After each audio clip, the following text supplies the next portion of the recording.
بسم الله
الرحمن الرحيم.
وہ آدمن آداب اور اس سے دشمنی رکھنا جو اس سے دشمنی رکھتے ہیں. ظاہر سی بات ہے ہم علی تک پہنچے تو محبت خدا کا مرکز بنی.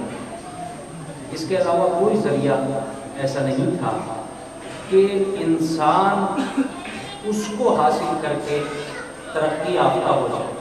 آج میں اپنے بچوں کی خدمت عالیہ میں اس اتباع پر بحث کروں گا جو آیہ کریمہ میں کل بیچ میں رہ گئی تھی. میں نے 2 قسمیں بیان کر دی تھی، درمیان میں ایک ٹکڑا اور تھا، فاتبعونی، میرا اتباع کا. آج میں اپنے بچوں سے یہ گزارشات کروں گا کہ لفظ کبھی کبھی ایسا ہوتا ہے کہ وہ بہت عام، سہل اور آسان ہوتا ہے، لیکن اس کے ذریعے سے استعمال کرنے والے افراد اس لفظ کو اتنا گاڑھا بنا دیتے ہیں کہ ہم سمجھنے لگتے ہیں کہ نہ جانے وہ کیا ہے. حالانکہ اگر ڈکشنری تک پہنچ جائیں تو وہ لفظ بہت آسان ہو جائے، بہت ہی آسان تر سے آسان ہو جائے. اس میں سے ایک لفظ ہے جس کو بھوت بنا کر میرے بچوں کے سر میں بٹھا دیا جاتا ہے، اطاعت. اتباع کرو، اطاعت کرو. یہ وہ لفظ ہے کہ جس کے ذریعے سے اسلام ایک تہذیب چاہتا تھا، آدمی کے جذبہ تسلیم کو ابھار کر منزل مقصود پہ لے جانا چاہتا تھا. اس کے علاوہ کوئی ایسا لفظ نہیں تھا کہ جس کو لے کر ہم بہت زیادہ گمراہی میں چلے جائیں یا جس کو لے کر بہت زیادہ کسی گہرائی میں چلے جائیں. ایسا کوئی لفظ نہیں تھا. خداوند عالم نے اس لفظ کے ذریعے سے انسانیت کو راہ مستقیم عنایت کیا تھا، جس لفظ کا نام اطاعت ہے. اب اس اطاعت کو لے کر نہ جانے کتنے گروہ بنے، کتنے فرقے بنے، کتنے سماج بنے، کتنے مزاج بنے، کتنی طبیعتیں بنی، میں آپ کو نہیں بتا سکتا. اس لیے نہیں بتا سکتا کہ ہر آدمی نے اس جذبہ تسلیم کا اور لفظ اطاعت کا اتنا بڑا فائدہ اٹھایا کہ وہ کہنے لگا کہ مجھے مانو. جیسے قرآن نے کہا اطیعوا اللہ واطیعوا الرسول واولی الامر منکم، اطاعت کرو اللہ کی اور اس کے رسول کی. تو اللہ اور رسول میں تو کوئی بات نہیں آئی، مگر اولی الامر میں آ کے کھڑے ہو گئے، ہمیں مانو. توجہ کیجیے گا، میں نے یہ سوچا کہ میں اپنے بچوں کو جب اس آیت کو سناؤں گا اور اس لفظ اطاعت کو سمجھاؤں گا تو اس کی صورتحال کیا ہوگی. میں نے ایک طریقہ نکالا اور پروردگار عالم سے یہ پوچھا کہ میرے معبود، تجھے ہمارے جذبہ تسلیم پہ شک تھا؟ ہم تو ماننے والے ہیں، مانتے چلے جائیں گے. کہ مجھے تمہارے ماننے پہ شک نہیں تھا. میں جانتا ہوں کہ تم جیسے ہی تم سے یہ کہا جائے گا کہ مانو، تم ماننا شروع کر دو گے. تو معبود جب تم نے کہہ دیا کہ مانو اور ہم نے ماننا شروع کر دیا، کہ میں یہی تو چاہتا تھا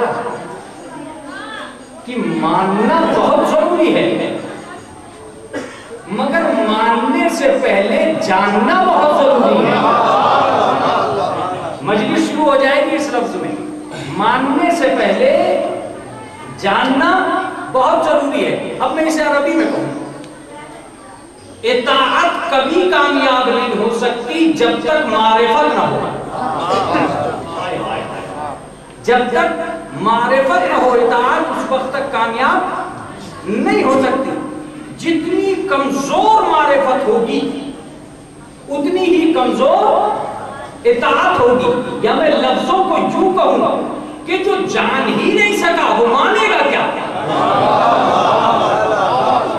ساری غلطیاں یہاں ہوئی ہیں کہ ہم نے جانے بغیر مانا. ساری غلطیاں یہاں ہوئی ہیں کہ جانے بغیر مانا. اگر جان لیتے کہ یہ ماننے کے قابل ہے یا نہیں، اس کا مطلب یہ ہے کہ پبلک کے جذبہ تسلیم پہ شک نہیں ہو سکتا. ہاں البتہ منوانے والوں کی بھیڑ نے مجبور کر دیا اس بات پر کہ ہر آدمی کل یہ کہے گا کہ مجھے مانو. تو اللہ نے کہا کہ ماننا بعد میں، جاننا پہلے. میں مجلس شروع کر رہا ہوں، ماننا بعد میں، جاننا پہلے. اس لیے کہ سجدہ کرنے سے پہلے سوچ لینا کہیں فرعون تو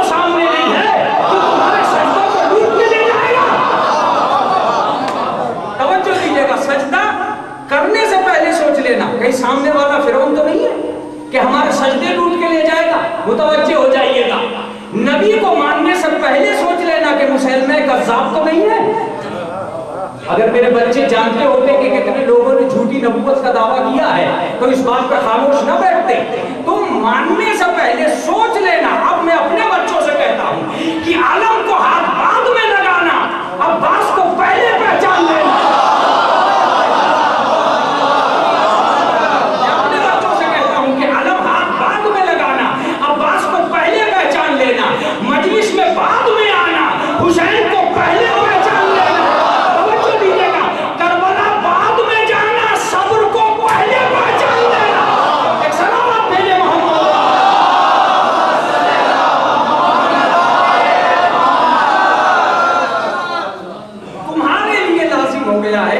معرفت کو اطاعت میں داخل کرو. اگر تم معرفت کو اطاعت میں داخل نہیں کر سکے تو تمہارے لیے مشکلیں در مشکلیں پیدا ہو جائیں گی. میں کہہ چکا ہوں کہ جذبہ تسلیم پہ کبھی شک نہیں ہو سکتا، مگر جب منوانے والے غلط آ رہے ہوں. حضرت علی نے یہی تو کہا تھا کہ تم اس قمیص کو پہننا چاہتے ہو تو پہن لو، مگر یہ جگہ جگہ سے پھٹ کے بتائے گی کہ یہ تمہارے قابل نہیں ہے. اس کا مطلب یہ ہے کہ زبردستی بھی منوانے والے داخل ہو سکتے ہیں. میں آج اس حد تک آپ حضرات کی خدمت عالیہ میں گزارشات کروں گا کہ آپ حضرات پہچاننے کے پیمانے کو قرآن مجید سے حاصل کریں. میں یہ نہیں کہتا کہ کسی روایت پہ اعتبار کریں، کسی حدیث پہ اعتبار کریں. قرآن مجید سے اس پیمانے کو حاصل کریں. اور اس پیمانے کا بہترین ذریعہ یہ ہے کہ کہیں بھی جب صفیں لگے گی تو ان صفوں میں یہی بات مانی جائے گی کہ لوگ اللہ نے کہا مانو، انہوں نے کہا ہمیں مانو. اب کیا کریں؟ ہمیں ماننے کی عادت تھی، ہم تو پیڑ کے نیچے گئے اس کے سامنے جھک گئے، پہاڑ کے نیچے پہنچے اس کے سامنے جھک گئے. توجہ دیجیے گا، ہم تو دیواروں سے گزرے ان کے سامنے جھک گئے، ہم نے جانوروں کا حوی ہیکل دیکھا اس کے سامنے جھک گئے، سورج کو تپتے دیکھا اس کے سامنے جھک گئے. ہمیں ماننے کی عادت تھی. اللہ نے کہا معرفت کرنا سیکھو، ماننے سے پہلے جاننا سیکھو. اس لیے کہ منوانے والوں نے روپ بدلنا شروع کر دیا ہے. منوانے والوں نے روپ بدلنا شروع کر دیا. میں نے کہا اللہ اب مجھے وہ راستہ دے جس راستے پر بیٹھ کر میں پرکھ سکوں کہ کسے مانوں کسے نہ مانوں. تو وہ راستہ میں تمہیں دے رہا ہوں. میں نے قرآن میں صرف ان کی فہرست بیان نہیں کی جنہیں ماننا ہے، میں نے ان کے چہرے بھی دکھلائے ہیں جنہیں نہیں ماننا ہے. اب میں یہاں سے قرآن شروع کر رہا ہوں اس بھروسے اور اس اعتماد کے ساتھ کہ میری 2 دن کی محنت کارگر ہوگی، برباد نہیں جائے گی. ثم جعلناک علی شریعۃ من الامر فاتبعها. ہم نے آپ کو ایک قانون دیا ہے، آپ اسی کی اتباع کیجئے. لا تتبع احواء الذین لا یعلمون. اے میرے حبیب کبھی بھی کسی جاہل کی اتباع نہ کرنا. ساری شریعت پڑھ گیا ہوں اس آیت میں. کسی جاہل کی اتباع نہ کرنا، کسی جاہل کے خواہشات کی پیروی نہ کرنا. جب یہ کہہ دیا گیا قرآن مجید نے کہ کسی جاہل کو نہ ماننا تو صریحی بات ہے کہ عالم کو مانے بغیر آگے نہیں بڑھنا. ہم نے یہ نہیں کہا کہ عالم کو مانو، ہم نے صرف اتنا کہا کہ جاہل کو نہ ماننا. اب تمہاری ذمہ داری ہے کہ تم تلاش کرو عالم کون ہے. تم تلاش کرو عالم کون ہے، جاہل کون. معبود کہنا کیا چاہتا ہے کہ کم سے کم اتنا حوصلہ تو رکھتے ہو کہ ایک مسئلہ اس کے سامنے لے جاؤ. اگر وہ یہ کہہ دے کہ نہیں جانتا تو مت ماننا. بھائی جاگ جائیں گے. اگر وہ یہ کہہ دے کہ نہیں جانتا تو مت ماننا. اور اگر ممبر پر بیٹھ کے یہ کہہ دے کہ میں زمین سے زیادہ آسمان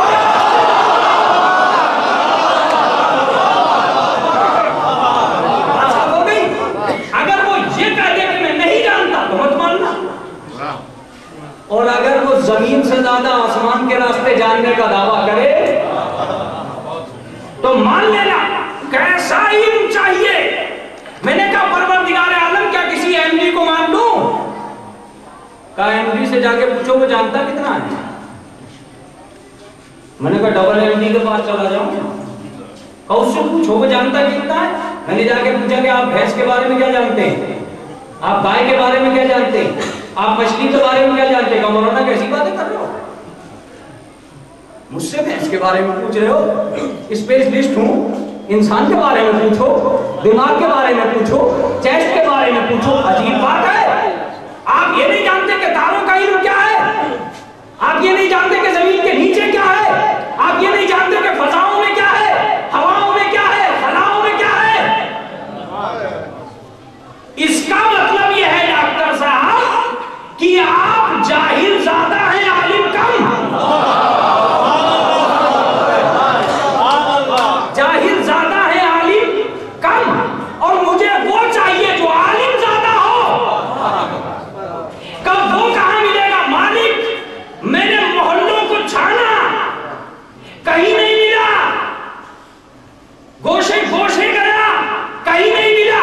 کب تمہارے گھروں میں نہیں ملا تو میرے گھر چلے آؤ. 3 دن کا بچہ توریت بھی پڑھے گا, زبور بھی پڑھے گا, انجیل بھی پڑھے گا, قرآن بھی پڑھے گا, اور تمہیں پتہ چل جائے گا جب یہ ابتدا میں ایسا عالم ہے تو انتہا میں کیسا.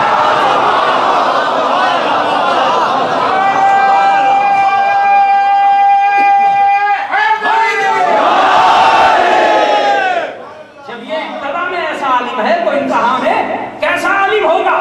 میں کہوں گا میرے مولا تجھے توریت اور زبور اور انجیل نہیں پڑھنی تھی, صرف قرآن پڑھتا, صرف قرآن پڑھتا. کہ صرف قرآن کیوں پڑھتا؟ میں نے کہا تم مسلمان تھے اس لیے صرف قرآن پڑھتے. کا علم 2 ہی ہے, یا تو ماضی کا علم ہے یا مستقبل کا علم ہے, یا تو وہ علم ہے جو گزر گیا یا وہ علم ہے جو آنے والا ہے. جو گزر گیا وہ توریت اور زبور اور انجیل میں ہے, اور جو آنے والا ہے وہ قرآن میں ہے. میں ایک لفظ کہنے جا رہا ہوں, 3 دن کا علی قیامت تک کا علم جانتا ہے. کہاں سے سمجھاؤں گا, کہاں سے سمجھاؤں گا عالم کی قدر, کہاں سے سمجھاؤں گا علم کی وسعت. 3 دن کا علی. میں نے کہا مولا پڑھ کیوں رہے ہو؟ کہ توریت و زبور پڑھا تاکہ علم کا سکہ جم جائے. قرآن میں نے اپنے لیے نہیں پڑھا, قرآن تو پڑھا ہی رسول کے لیے. رسول کے لیے کیوں پڑھا؟ کہ اگر میں نہ پڑھتا تو رسول عالم ثابت نہ ہوتا. میں نے پڑھا اس لیے کہ پڑھنے والا بھی عالم ہے, سننے والا بھی عالم ہے. میں نے رسول سے پوچھا آپ نے کیوں نہیں پڑھا؟ کہ یہ علی کی خوش نصیبی ہے, میں پڑھتا تو سنتا تھا.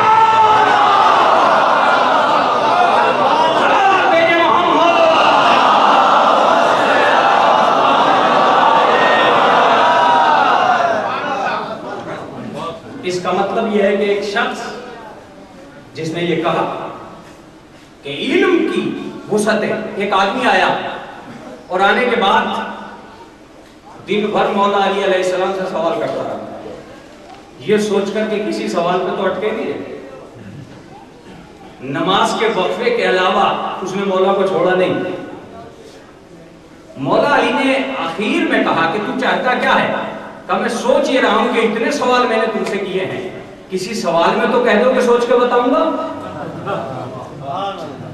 کسی سوال میں تو کہو کہ سوچ کے بتاؤں گا. میرے مولا نے مسکرا کے کہا تیرے ہاتھ میں انگلیاں کتنی؟ کہا 5. کا تو نے سوچا نہیں؟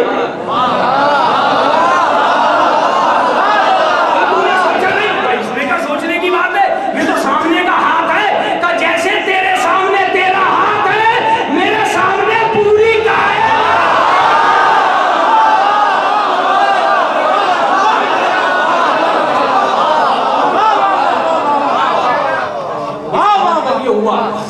کہ علم کی وہ ساتھ ہے. اب ہوتا کیا ہے یہ سن لیجیے, ہماری مجالس کا حال بھی سن لیجیے, اس لیے کہ میں 3 دن سے سنا رہا ہوں مجالس کا حال.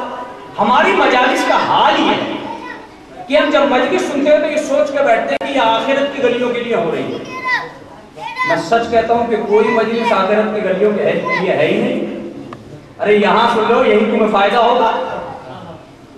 آخرت میں کتنا فائدہ یہ دیں گی یہ تو اس وقت کی بات ہے. اس وقت کے فائدے نہ ہوتے تو اس پہ اتنا زور نہیں ہوتا. ان مجلسوں کو جو اتنا زور دیا جاتا ہے وہ اس وقت کے فائدے کی خاطر دیا جاتا ہے.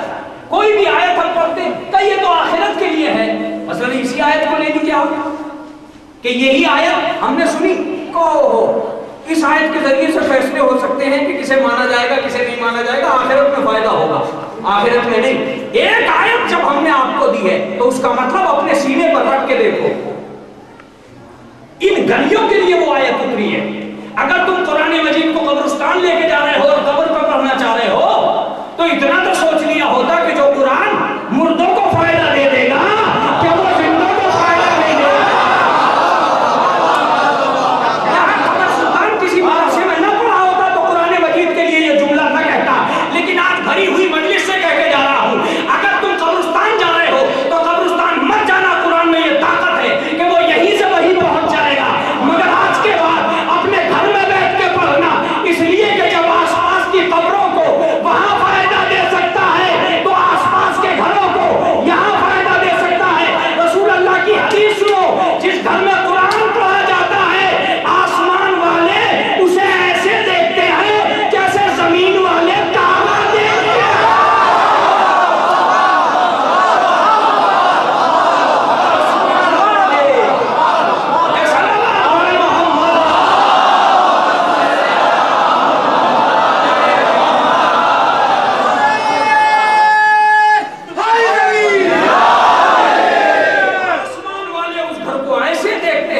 زمین والے آسمان کے تاروں کو دیکھتے ہیں. تم چاہتے ہو کہ فرشتوں کی نظروں میں تمہارا گھر چمکے تو قرآن مجید کا ساتھ دو، ورنہ کوئی ضرورت نہیں ہے. اخبار پڑھو. ہاں میں تو یہ کہتا ہوں اخبار پڑھو اس لیے کہ اخبار سڑکوں کے نظام کو سمجھائے گا، قرآن پڑھو اس لیے کہ محشر کے نظام کو سمجھائے گا.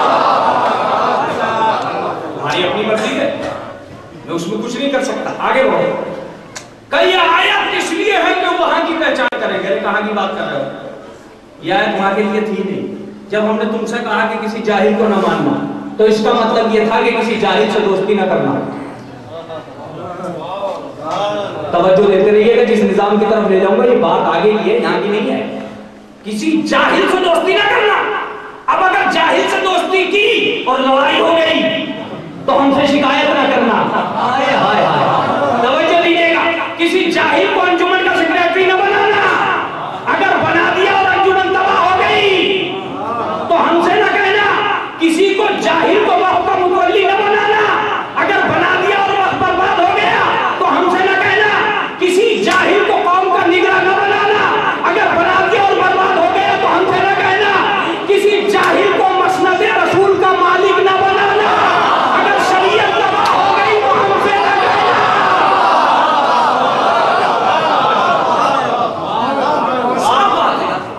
اس آیت کا یہ مطلب نہیں کہ ہم اس آیت کو لے جا کے رکھ دیں کہ صاحب یہ آیت اتری اس لیے تھی کہ ہم اصلی اور نقلی کی پہچان کر سکیں. ہم نے تو ایک صاف سی بات کہی تھی تم سے کہ تم کسی جاہل کی اتباع نہ کر بیٹھنا. اگر جاہل کی اتباع کرو گے تو پھر فساد تمہارے اندر لاگو ہوگا. پھر ہم سے شکایت کرنے کی کیا ضرورت؟ اتباع دین کا یہ مطلب تھا. اب ایک عجیب بات کہوں گا، اس مرشد آباد میں اگر قمر سلطان کل سے یہ کہنے لگے کہ میں جامع مسجد میں نماز پڑھاؤں گا، پوری امت کا فیصلہ کر لیجیے گا، تو لوگ قمر سلطان کو پکڑ کے قبلہ کے پاس لے کے جائیں گے. ہمارے قبلہ بہت قدیم عالم ہیں، چلو یہ تو دیکھ لیں کہ قمر سلطان مصلی سنبھالنے کے قابل بھی ہے یا نہیں. قبلہ ذرا ان کا امتحان لیجئے، ان سے پوچھئے کہ یہ مسئلے جانتے ہیں کہ نہیں جانتے. کہیں ایسا تو نہیں ہے کہ جماعت کا نظام بگاڑ دیں، مصلی پر صرف قبضہ کرنے آئے ہیں. میں ایک بات کہتا ہوں، ایک جماعت کے لیے سوچ رہے ہو کہ مسئلے جانتا ہے یا نہیں جانتا، پوری شریعت کے لیے نہیں سوچا.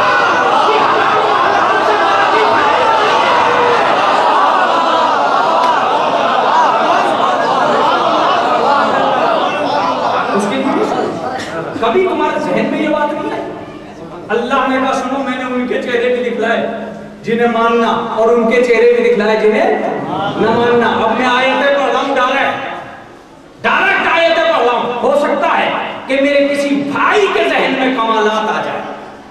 اور آیتوں کا وہ چہرہ سامنے آ جائے جس کے لیے یہ آیتیں اتری ہیں. فَلَا تُطِعِ الْمُكَذِّبِينَ، جھوٹوں کی اطاعت نہ کرنا، جھوٹوں کی اطاعت نہ کرنا. وَلَا تُطِعْ كُلَّ حَلَّافٍ، جھوٹی قسم کھانے والے کی اطاعت نہ کرنا. حماد چغلخوری کرنے والے کی اطاعت نہ کرنا. مشائن جو چل کے برائیاں کرتا ہو اس کی اطاعت نہ کرنا. بے نمیم جو کانوں میں برائیاں کرتا ہو اس کی اطاعت نہ کرنا. عتل بد مزاج کی اطاعت نہ کرنا. بعد ذالک زنیم، جس کا نسب صحیح نہ ہو اس کی اطاعت.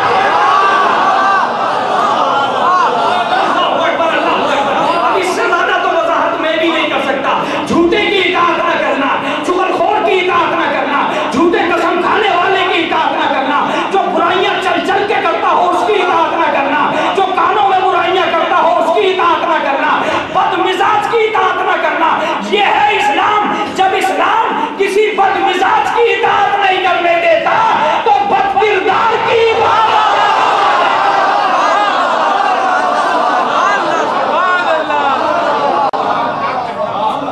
یہ ہے اسلام، یہ ہے شریعت. ہمارے طبیعت تسلیم پر گراں ہے کہ کوئی بد کردار اس دنیا میں آ جائے. اے میرے معبود، جب بات علم کی آئی تو نے کہا کہ تیرے گھر میں نہ ملے تو میرے گھر چلا آ. اب بات یہ آئی ہے کہ نے کہا جھوٹوں کو نہ ماننا، تو سچے کہاں سے لاؤں گا؟ سچے کہاں سے لاؤں گا؟ سچے بھی اپنے ہی گھر سے دے دے. کہ اگر میرے گھر سے چاہتا ہے تو سن، سارے فضائل کا اعلان کہیں بھی کروں مگر ان کی صداقت کا اعلان میدان میں کروں گا. معبود کیا کہہ رہا ہے؟ کیا یہی بات سچے ہیں؟ مجلس ہو جائے گی اس جملے میں. کیا یہی بات سچے ہیں؟ کہ نہیں، ایسا نہیں ہے. روایت کے سچے اور ہیں، آیت کے سچے اور ہیں. روایت کے سچے اور ہیں، آیت کے سچے اور ہیں. اور ایک جملہ ہے، جو گھر میں بیٹھ کے سچے بنے وہ اور جو میدان میں آ کے سچے بنے. نہیں نہیں نہیں نہیں، بات بن نہیں رہی ہے. جو میدان میں آ کے سچے بنے وہ اور ہیں. اب تو سمجھا کہ امت کے سچے اور ہیں، نبوت کے سچے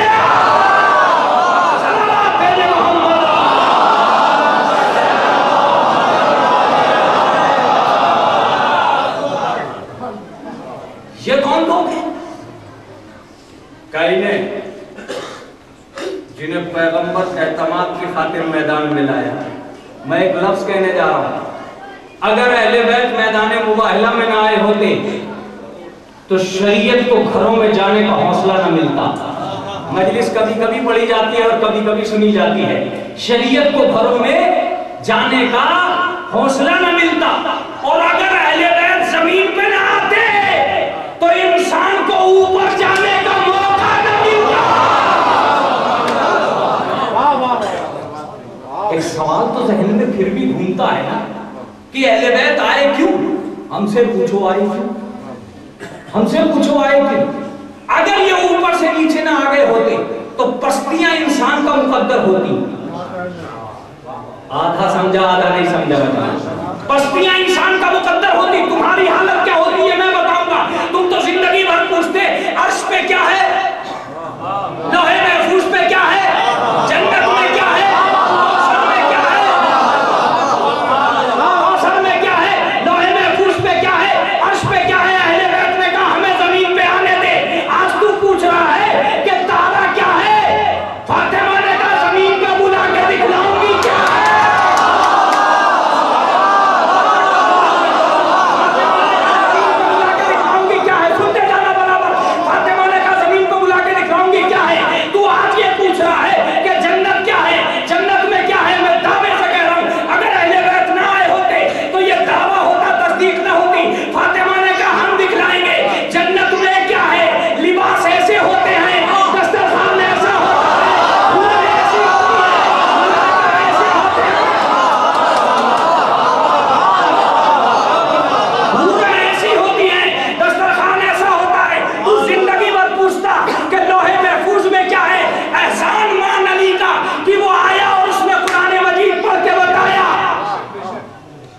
انہ لقرآن کریم، یہ کرامتوں والا قرآن فی کتاب مکنون، چھپی ہوئی کتاب میں ہے۔ میں نے کہا کہاں ہے چھپی ہوئی کتاب؟ علی نے کہا مجھے سن، کعبے کے بعد جس کتاب کو میں نے پڑھا وہ چھپی ہوئی ہے، چھپی ہوئی نہیں۔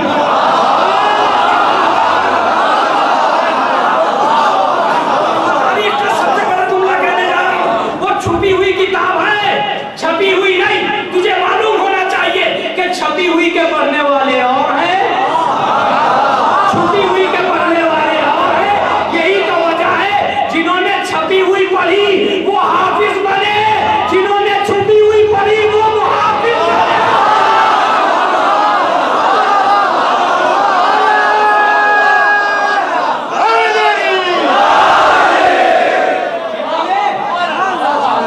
جنہوں نے چھپی ہوئی پڑھی وہ حافظ بنے، جنہوں نے چھپی ہوئی پڑھی وہ محافظ بنے۔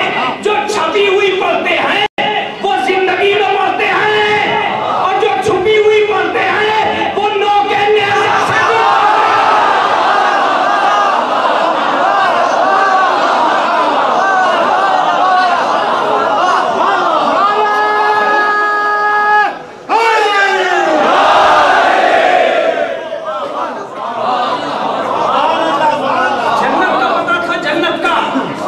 کہ جنت ہے، لیکن کسی کو یقین نہیں آتا کہ جنت میں کیا ہے۔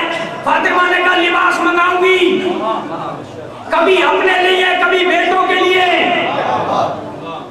اپنے لیے منگا لیتی، بیٹوں کے لیے کیوں منگائے؟ کہ دنیا یہ جان لے کہ کرامت نہیں ہے لباس کا آنا، عادت ہے لباس کا آنا۔ ان لفظوں کو کیسے سمجھاؤں گا کہ کرامت کسے کہتے ہیں، عادت کسے کہتے ہیں؟ اگر ادھر سے زور لگے تو کرامت ہے، ادھر سے آتا ہو تو عادت ہے۔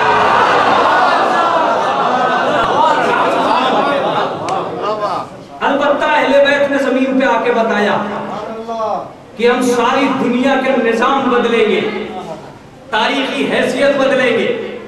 دنیائے معصومین کی فہرست کو جس شخصیت نے بدلا وہ فاطمہ مقدس کی ذات ہے۔ کیا لفظ میری زبان پہ جاری ہوا ہے؟ وہ زہرا کی ذات ہے۔ فاطمہ نے آ کر دیکھا اب تک کا کمال کیا ہے، کم ملائک کا آسمان سے لانا، آدم کے لیے لائے، موسیٰ کے لیے لائے، عیسیٰ کے لیے لائے، یحییٰ کے لیے لائے، زکریا کے لیے لائے، جناب عیسیٰ کے لیے لائے، جناب مریم کے لیے آسمان سے رزق آیا۔ فاطمہ نے دیکھ لیا کہ اب تک کا کمال ہے آسمان سے آنا۔ فاطمہ نے تختہ عظمت پلٹ دیا۔ وہ کل کا دور تھا جب ملائکہ لاتے تھے، یہ آج کا دور ہے کہ روٹیاں لے کے جائیں گے۔ اب دیکھیں قبلہ صاحب عالم صاحب آپ کی بزم میں آ گئے۔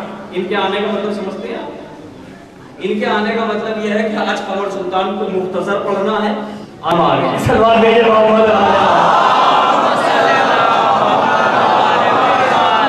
چلیے میں تو آج خود اختصار کے موڈ میں تھا۔ مولانا زین العابدین صاحب چلہ نے ایک بہترین مجلس ابھی خطاب کی، میں اسے سن بھی رہا تھا۔ حضرت عباس کے فضائل حضرت پڑھ رہے تھے تو آپ دو مجلسیں کر کے یہاں تک آئے ہیں۔ لہٰذا چاہتا ہی ہوں کہ بہت مختصر کروں، کسی بھی عنوان سے مختصر ہونا چاہیے، بس ہم متوجہ رہیے، بہت زیادہ دور نہیں ہے۔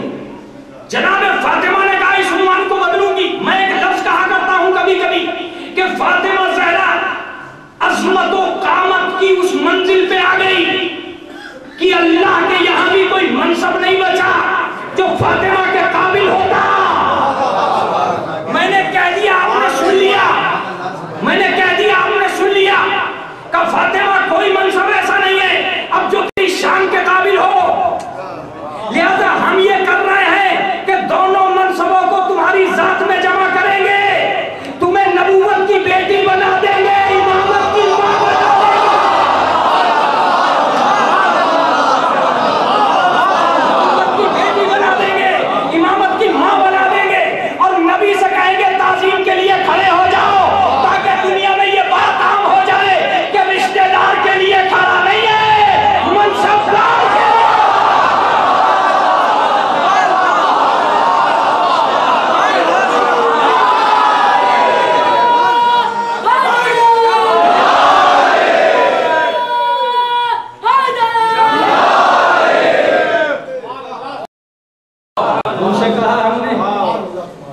کہ تم منصبدار کے لیے کھڑا ہے تو کسی ایسے کو تسلیم نہ کرنا جو جاہل ہو، کسی ایسے کو نہ ماننا جو جھوٹا ہو.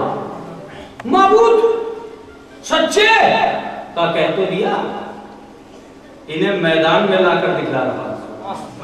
ایک لفظ بیچ میں تبلیغ کا ہے. تبلیغ چونکہ میری عادت ہے، چھوڑتا نہیں اسے، اور آج وہ خطرناک ہو جائے گی، اس لیے کہ آج میں جن میں پڑھ رہا ہوں ان کے لیے نہیں پڑھوں گا جملہ، یہ تو بہت خوش ہوں گے. فاطمہ کے دو کردار ہیں. فاطمہ میدان میں بھی آئی ہے، گھر میں بھی رہی ہے. میں ایک لفظ کہنے جا رہا ہوں امت سے، اگر گھر میں نہ رہتی تو عورتوں کو گھر میں رہنا نہ آتا.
عیسائیوں کے سامنے گئی تھی لیکن عزت اسلام بن کے آئی تو تم سے اپنوں میں عزت نہیں بچ رہی، میں غیروں میں عزت دار بن گئی. میں نے کہا بیوی قیامت تک کا قانون ہے، کوئی نشان دے کے جاؤ کہ میں جہاں بھی رہی آیت میں رہی، مجلس ہو گئی اس جملے میں، جہاں بھی رہی قرآن کے سائے میں رہی، میں گھر میں رہی تو آیت، چادر تطہیر میں رہی تو آیت، چادر تطہیر میں رہی تو آیت. اس کا مطلب یہ ہے کہ گھر سے نکلنا عیب نہیں ہے، قرآن سے باہر نکلنا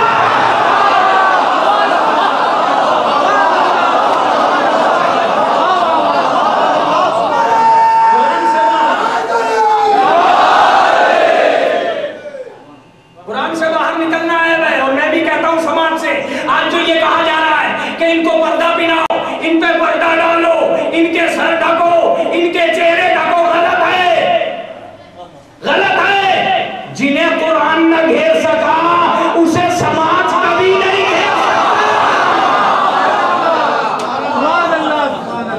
خوش مت کرو، انہیں قرآن پڑھاؤ، انہیں قرآن کی تعلیم دو.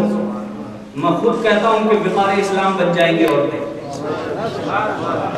وقار اسلام بن جائے گی عورتیں. اس کا مطلب یہ ہوا کہ شریعت ایک جملہ کہتی ہے کہ بغیر معرفت کے قدم آگے نہ بڑھو. جو قدم تمہارا ہو وہ معرفت کے ساتھ ہو، عرفان کے ساتھ. ایک عجیب بات جو مجھے پہلے دن سے پریشان کر رہی ہے، ہم پوری دینداری کو کہاں سے پہچان سکتے ہیں جبکہ اب تک ہم عزاداری پر ہونے والے حملوں کو نہیں پہچانتے. آپ کہیں گے مولانا یہ آپ کیا کہہ رہے ہیں؟ میں نے کبھی ایک واقعے کو اپنی ذاکری کا معیار نہیں بنایا، لیکن اس سال میں اس واقعے کو ذاکری کا معیار بنا رہا ہوں، صرف اس لیے کہ اپنے بچوں کو سمجھا سکوں کہ حملے ہوتے کہاں سے۔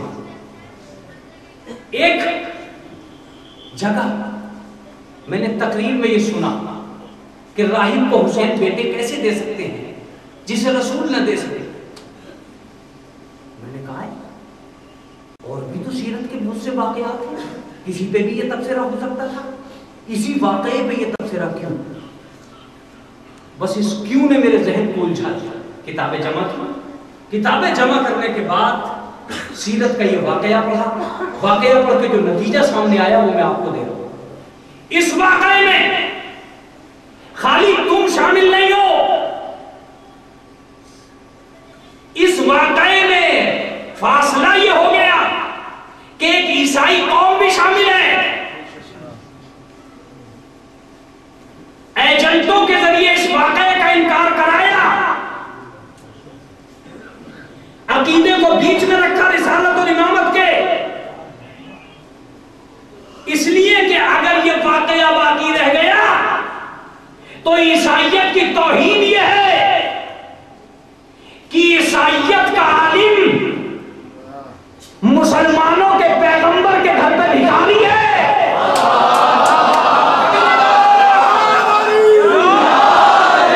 بہت چم کے سننا تم، آج میں ایسے ہی چاہتا تھا کہ بہت مطمئن ہو کے سنیے گا اس واقعے کو۔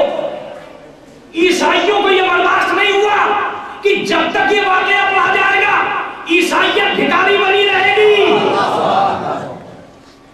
ہمیں حسین کی سخاوت سے جلن نہیں ہے، اپنے عالم کو اس کے دروازے پہ کیسے دیکھیں؟ لہذا پہلا دشمن پیدا ہوا اس واقعے کا کہ اس واقعے کو مٹاؤ، یہ کہہ کر کہ راہب کے تو اولاد ہی نہیں ہوتی، راہب کے تو اولاد ہی نہیں ہوتی۔ اور جناب سلمان فارسی جس راہب سے ملے راستے میں، وہ خاندانی راہب تھا، تیسرا راہب، دادا اس کا راہب تھا، باپ اس کا راہب تھا، اس کا بیٹا راہب جناب سلمان فارسی کے واقعے میں ہے۔ اس کا مطلب راہبوں کی دو قسمیں ہیں، ایک وہ جو جنگلوں میں جا کے رہتے تھے اور ایک وہ جو نسلی راہب تھے۔ یہ نسلی راہب تھا جو پیغمبر کے دروازے پہ آیا، عیسائیت واقعے میں گٹھلی ملا رہی ہے، لیکن میں نے واقعے میں کہیں تضاد نہیں دیکھا۔ تضاد اس لیے نہیں دیکھا کہ واقعہ سنیں، جیسے ہی وہ آیا اور اس نے آ کے رسول کے سامنے ہاتھ پھیلائے، یا رسول اللہ میں تم سے واقف ہوں، تم کون ہو؟ جس کی بد دعا سے ہم بھاگ گئے، اس کی دعا کتنی طاقتور ہوگی؟ میں تمہاری بد دعا سے واقف ہوں، اس دن ہماری قوم تمہارے لبوں کی جنبش سے ڈر گئی تھی، اگر تم لب ہلا دو تو کتنی کامیاب ہو جائے گی دعا۔ لہذا میں تم سے اولاد کی بھیک مانگنے آیا۔ رسول اسلام نے مسکرا کے کہا تیری تقدیر میں نہیں ہے، یہ نہیں کہا کہ میں تجھے نہیں دوں گا، یہ کہا کہ تیری تقدیر میں نہیں ہے۔ پیغمبر نے ایک اعلان فضیلت کر دیا کہ سن اے عیسائی، تجھ میں اور ہم میں فرق یہ ہے کہ تو عیسائیوں کا عالم ہونے کے بعد اپنی تقدیر نہیں پڑھ سکتا،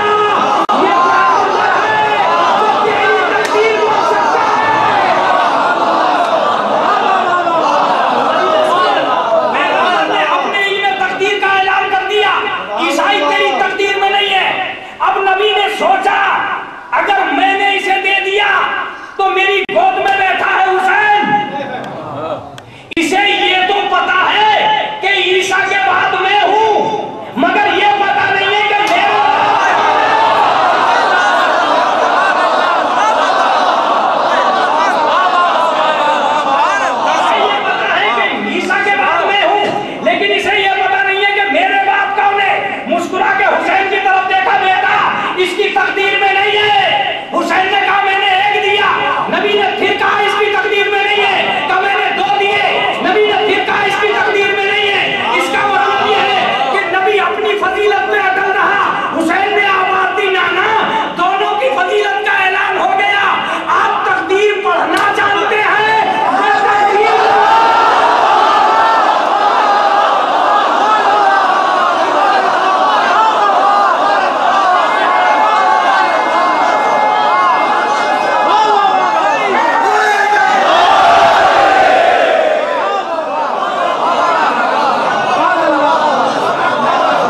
رہا ہوں کہ اب تو ذاکروں کو بھی ڈر لگنے لگا کہ مجلسیں پڑھتے پڑھتے بیچ میں سے کوئی عالم کھڑا ہو گیا، اس لیے کہ اب عالم مدرسوں سے پڑھ کے نہیں آ رہے، اب عالم مجلسوں سے پڑھ کے آ رہے ہیں۔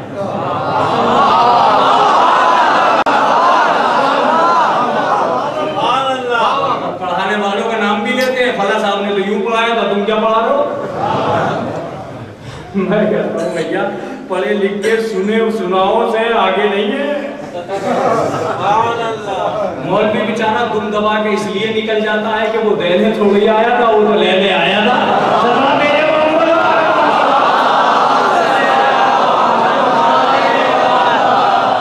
تمام مجلس تمام، میں اس سے زیادہ جانا بھی نہیں چاہتا، آج کا دن صاحب عالم کے نام ہے، لیکن اطاعت کو میں اس وقت تک مکمل نہیں کرنا چاہتا جب تک میرا بچہ اس معرفت کے پیمانے کو نہ پہچانے کہ جس کے لیے اسے پیدا کیا گیا۔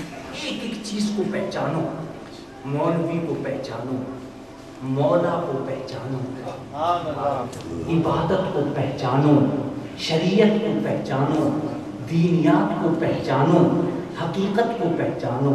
تمہارا اسلام تم سے معرفت کے بغیر کوئی چیز نہیں چاہتا۔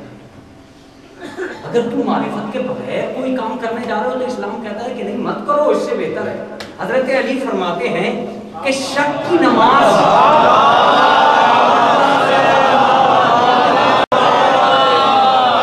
جملہ سنیے، شک کی 100 رکعت نماز یقین کی 2 رکعت نماز برابر ہے۔ یقین کی 2 رکعت نماز افضل ہے، افضل ہے۔ بس بات تمام ہو گئی۔ آج میں ایک لفظ کہتا ہوں کبھی کبھی اپنے مجمع سے کہ آج تمہیں مشکل کیا ہے کہ تم عباس کی معرفت نہیں کر پا رہے ہو؟ تمہارا کوئی ہاتھ روک رہا ہے؟ آج تم علی کو نہیں پہچان پا رہے ہو؟ اس دور کو دیکھو جہاں ہر آدمی علی تک پہنچنے نہیں دے رہا تھا، اس دور کے پہچاننے والے سلمان بنے، ابو ذر بنے، مقداد بنے۔ میں بتاتا ہوں کیسے کیسے لوگ بنے اس دور میں۔ ایک واقعہ کتابوں میں چھپا پڑا ہے، واقعہ میں شروع کر رہا ہوں، تمہارا ظرف سماعت ناپا جائے گا۔ امتحان میرا ختم ہو چکا، میں پڑھ چکا جو کچھ پڑھنا تھا۔ ایک بڑھیا آتی ہے امام اول کے پاس اور آ کے کہتی ہے کہ مولا تیرے بعد کوئی تجھ جیسا مجھے ملے، اس کے لیے کوئی پیمانہ دے دے معرفت کا۔ حضرت علی نے کہا اٹھاؤ پتھر۔ بڑھیا نے پتھر اٹھایا، مولا کو دیا، مولا نے اسے ہاتھ پہ رکھا، مولا علی نے اپنی انگشتری کو پتھر پہ دبایا، مہر امامت اس پتھر کے اوپر ثبت ہو گئی۔ بڑھیا کو دے کے کہا کہ جو ایسے ہی کر دے سمجھنا وہ وقت کا دوسرا علی ہے۔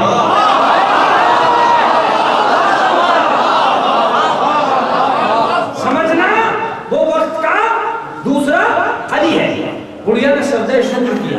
مولا نے پوچھا سجدہ شکر کیوں کیا؟ کہا اس لیے کہ جس کے ہاتھوں پر پتھر کا مقدر بدل گیا،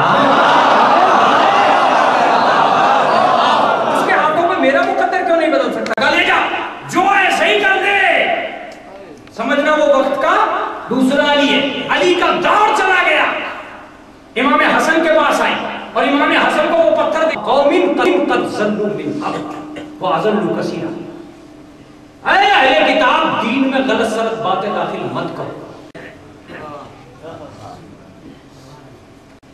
لا تتبع اهواء قوم قد ضلوا من قبل، ایسی قوم کی اتباع مت کرو جو پہلے کبھی گمراہ ہو چکی ہو، اور اس کی بھی اتباع نہ کرنا جو بہت سو کو گمراہ کر چکا ہو۔ آیت پڑھ کے اتر آؤں تو کافی ہو جائے گا۔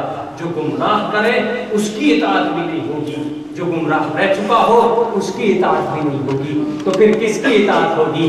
جس کا بچپن بھی معصوم ہو، جس کی جوانی بھی معصوم ہو، جس کی ضعیفی بھی معصوم ہو۔ اللہ اکبر۔ شاید یہی وجہ تھی کہ جب میں محمد کی نواسی ہوں، میں محمود دجا کی بیٹی ہوں، تو بس یہ سوال ذہن میں آنا تھا کہ مسائل مکمل ہو گئے۔ شاید اس کی ایک وجہ یہ بھی رہی تھی کہ شاید اس بھرے ہوئے مجمع سے کوئی پہچان کے یہ کہہ دے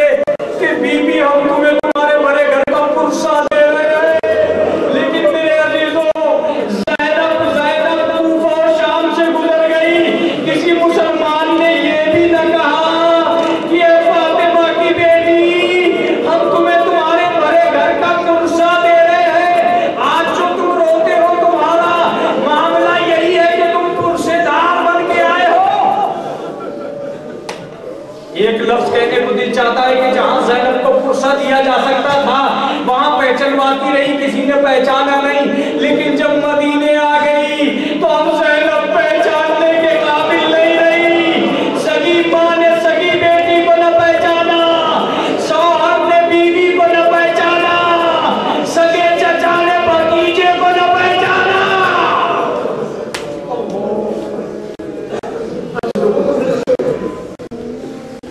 کیسے کیسے راستے میں کسی نے یہ نہیں کہا کہ زینب بی بی ہم تمہیں پرسہ دیتے ہیں۔ آپ جانتے ہو اہل بیت کا غم کیا ہے؟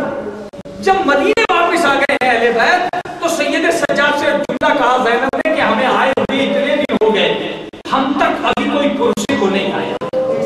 سید سجاد چلو ہم لوگوں کے گھر جا کے کہیں گے لوگوں ہمیں پرسہ دو۔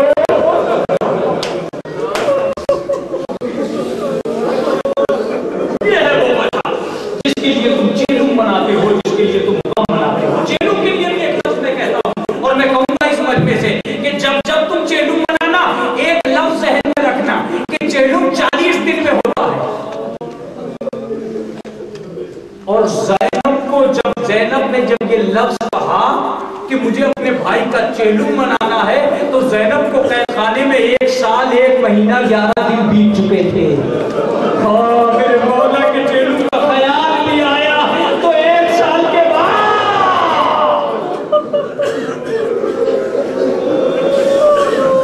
دنیا کا غم وہاں تک نہیں۔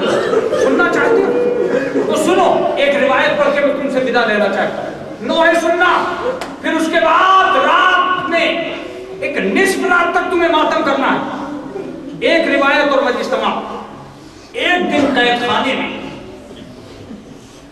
قیدیوں کو یہ اطلاع دی گئی کہ تم سے ملنے کے لیے یزید کی بیوی ہند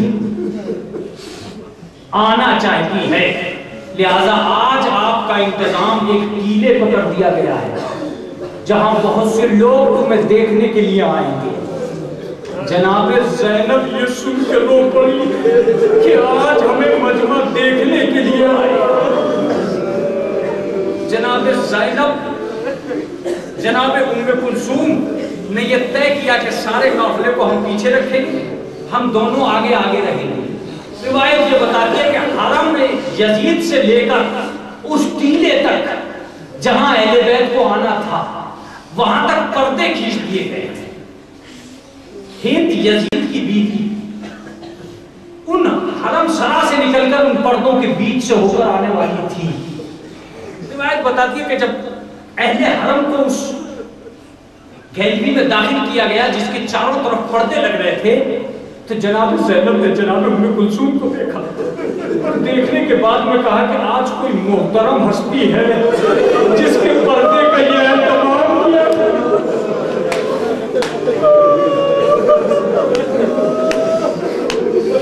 جا کے چبوترے پہ بیٹھ گئے، اس جگہ پہ بیٹھ گئے اہل بیت۔ اتنے میں ایک شور ہوا کہ ہند آ رہی ہے۔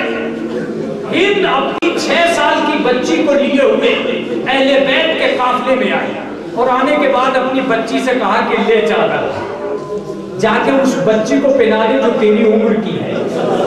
سمجھ گئے تم لوگ؟